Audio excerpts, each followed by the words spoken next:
Halo, assalamualaikum teman-teman. Gimana nih kabarnya? Saya harap semoga kabar kalian baik-baik saja ya.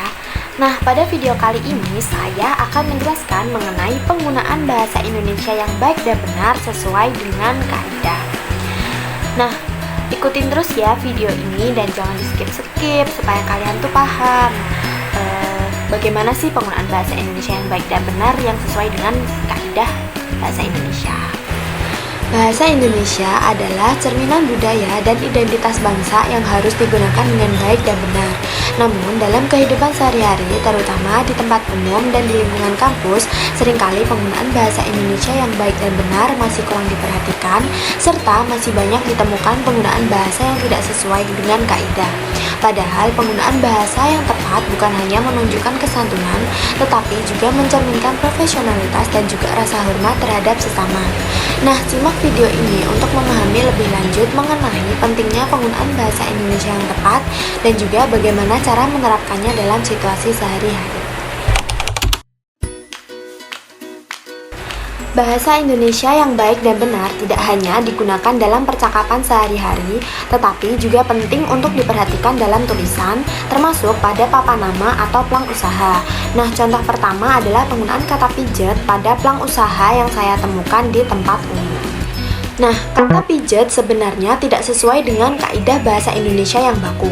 Kata yang benar menurut Kamus Besar Bahasa Indonesia adalah pijat, yang memiliki arti tindakan menekan, menggosok, atau memijat tubuh untuk tujuan relaksasi atau pengobatan. Penulisan pijet merupakan bentuk pelafalan yang dipengaruhi oleh dialek atau kebiasaan masyarakat tertentu, namun tidak dapat dianggap baku. Penggunaan kata yang salah pada plang atau papan nama dapat menciptakan kesan kurang profesional, sehingga penting untuk memastikan penulisan sesuai dengan aturan bahasa Indonesia. Ketepatan dalam menggunakan bahasa Indonesia juga terlihat pada penulisan kata-kata di plang atau papan nama usaha. Salah satu kata yang sering ditemui dan sering menimbulkan kebingungan adalah praktek. Nah, seperti pada gambar yang di samping ini ya teman-teman. Kata praktek sebenarnya tidak sesuai dengan kaidah bahasa Indonesia yang baku. Menurut Kamus Besar Bahasa Indonesia, bentuk yang benar adalah prakteknya atau praktik. Praktek merupakan bentuk yang sering muncul dalam percakapan sehari-hari. Namun dalam bahasa resmi, kata yang tepat adalah praktik.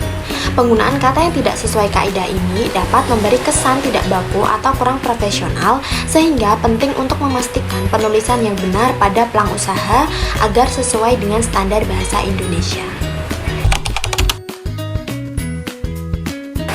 Penggunaan singkatan dalam bahasa Indonesia perlu diperhatikan dengan seksama, terutama di area kampus, tempat yang seharusnya mencerminkan kedisiplinan dan kesantunan dalam berbahasa.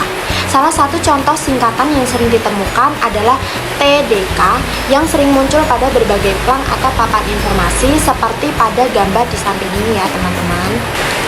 Singkatan TDK merupakan bentuk tidak baku dari kata tidak. Dalam bahasa Indonesia yang baik dan benar, seharusnya kata tidak ditulis secara lengkap, bukan disingkat menjadi TDK.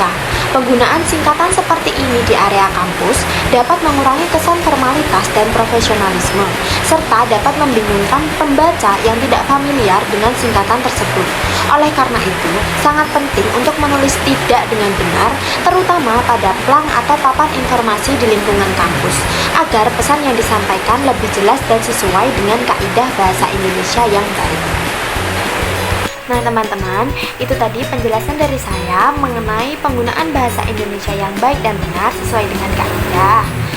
Nah, semoga video saya ini bermanfaat bagi teman-teman semua yang sudah mendengarkan ya.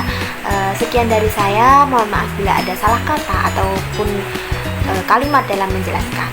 Wabillahi taufiq wal hidayah. Wassalamualaikum warahmatullahi wabarakatuh. Bye-bye. Sampai ketemu di video selanjutnya.